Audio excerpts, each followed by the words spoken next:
lot of issues are still ongoing in Lagos. I don't know why Ambode is still being dragged out. He has done his part and he has moved on. He's moved on, it's moved on, it's moved on. And those who know how to do the right thing, they are there. And let us see how far they are going to go. And there's a particular article that just came out saying that how Ambode lost everything in 4 years and why he may never be politically relevant again. If he wants to be relevant, he knows how to do that. And if he does not want to play politics again, I don't think anyone has to has to question that. Just like all Asiwaju Bola Tinubu's successors, Akinwumi Ambode was relatively unknown when he contested for governorship seat in Lagos State.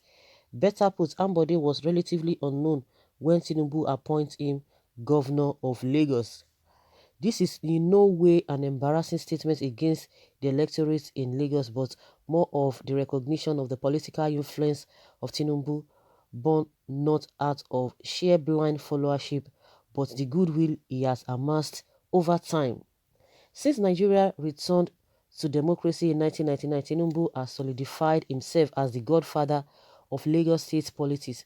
Despite his growth from a state leader to the national leader of the All Progressives Congress, he still maintained hold on his political roots. When Tinubu hoisted Babatunde Fashola's hand in 2006 as his potential successor in 2007, not many people knew the then chief of staff to the governor. All eyes had been on Femi Pedro or Muslim Obaniko, but Tinubu had other plans, and he worked tirelessly to see his anointed candidate win the election. There were rumors that Tinubu did not want Fashola to seek re-election as Lagos governor in 2011, but the latter had performed so well that it would have been a political error if Tinubu had stood in the way of his successor. Thus, Fashola expectedly won the 2011 governorship election. The emergence of Ambode as the governorship candidate of the All Progressives Congress in Lagos did not go as smoothly as expected, even though the party was looking very solid and ready to wrestle power from the People's Democratic Party at the national level. Ambode did not have the same charisma and wasn't as eloquent as Fashola was. If elections were won on the debate floor, Jimmy Agbaji of the People's Democratic Party would have won the election as he articulated his points better. Ultimately, Ambode won with just 150,000 votes. Following his victory in the governorship election, Ambode would probably have been salivating at the thought of being in office for 8 years as Tinubu and Fashola had done and possibly grew his political tentacles. He, however, failed to earn this honor as a result of some of the decisions he took in office. On March 1st, 2017, Ambode enacted the Lagos State Environmental Management and Protection Law and also signed a 10-year agreement with Visionscape, a foreign-owned company, to manage waste in Lagos.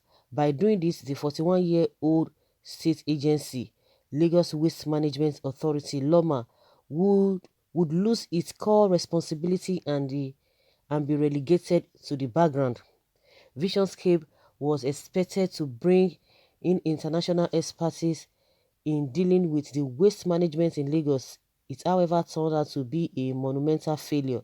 Many critics opined that one of the core reasons why Visionscape failed was because it did not understand the local landscape of the state and instead tried to transpose a foreign formula for a peculiar Lagos problem. Before long, refuse started piling up around the state and Lagos became an eyesore. Many Lagosians complained that unlike in the past, when the PSP management had specific days for picking up waste for different areas, Visionscape did not do this, thereby making it difficult to identify days and period their trucks would come around. It didn't help that many were complaining about strong stench in residential areas as a result of huge refuse that had not been cleared in days and sometimes weeks. Ultimately, the project ended up being a huge failure.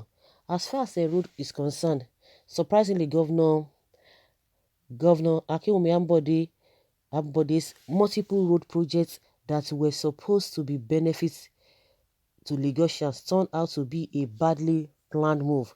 This is because a lot of roads were blocked, thereby increasing the already problematic traffic situation in the state. For example, a trip from Ikeja to Iyana that was supposed to take less than 1 hour suddenly became a 3-hour journey. Some of these road projects were also being done during rainy season, thereby tripling the traffic.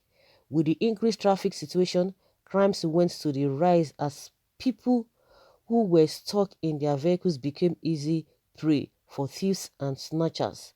This led to serious criticism against the administration of Ambode and by extension the APC. Okay, Ambode's governance problem would not have meant a lot if it was not being rumored that he had fallen out with the party. His contract with Visionscape reportedly affected some APC chieftains who allegedly had stakes in waste management business. Thus, there were reports that Ambode was not carrying influential party members along in his administration, perhaps because he thought he would automatically get the party's ticket as the incumbent governor. Obadeshino Durosimi, who is the Osolu of Irewe Kingdom in Ojo local government area of the state, gave a glimpse of how traditional rulers in Lagos turned their back against Ambode. The monarch accused Ambode of not having regard for the traditional institutions in the state as against his two predecessors.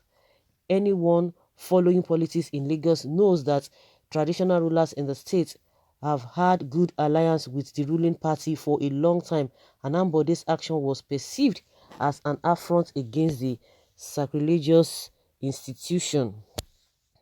Well, impeachment. Ambode's fallout with the APC also reportedly extended to the state assembly, while other governors usually move to secure the support of their state assembly by making sure that their loyalists became principal officers.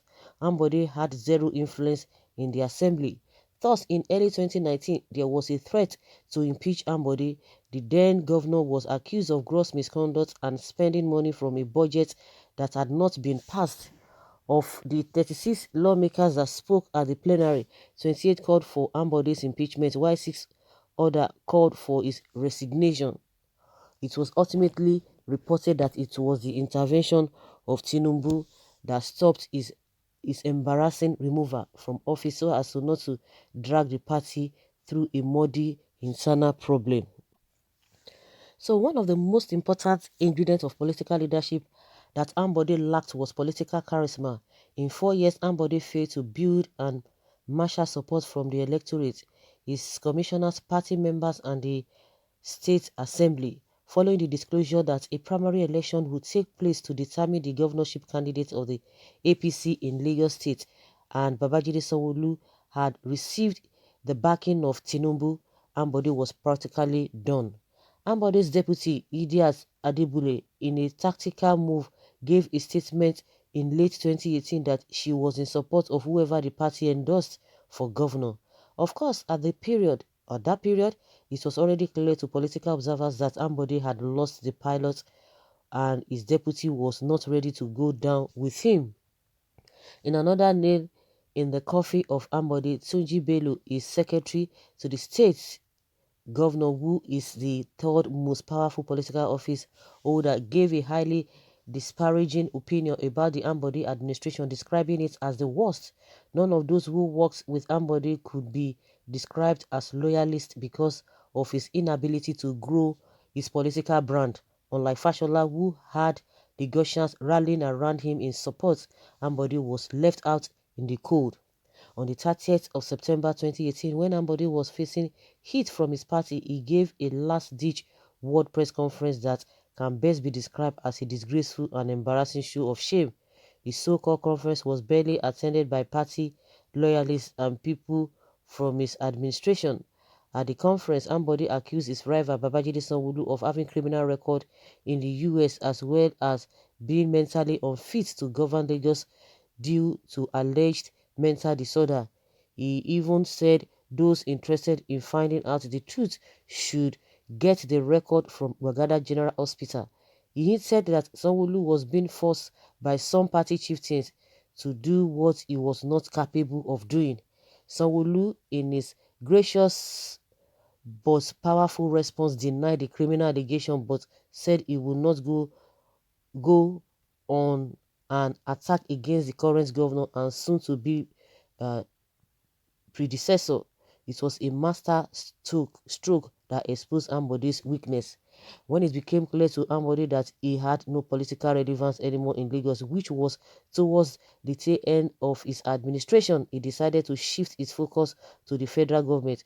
He was always seen at the President Muhammadu Buhari's re-election campaign in 2019. Many political analysts interpreted it to mean that a move that Ambode hoped would earn him ministerial appointments. This did not turn out to be so, as even though Buhari appointed 2 ministers from Lagos, none of the announced name was Ambode. Instead the former Lagos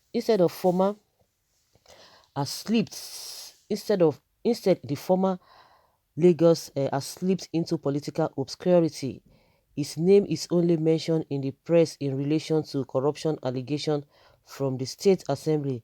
As a former Lagos governor, his political goodwill is so low that within a year after his administration, he has become completely forgotten.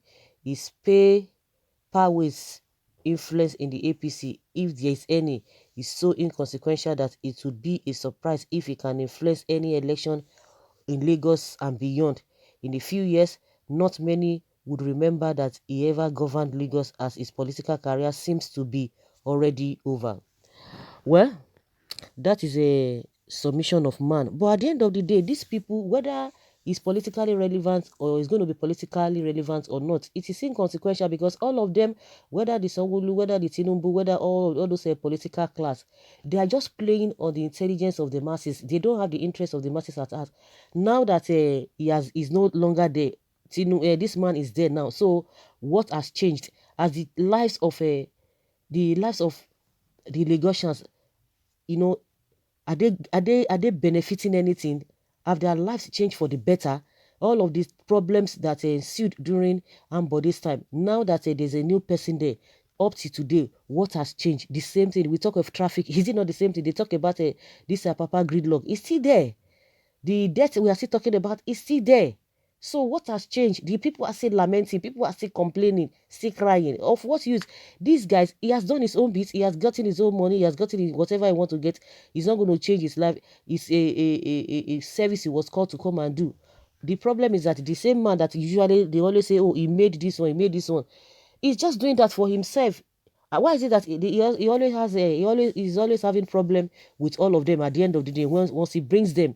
So at the end of the day, by and large, for those who are deep thinkers, you always like, oh, you want to follow this person. Oh, you like a Fashola. Oh, you like Ambode. You like a Sanwo-Olu.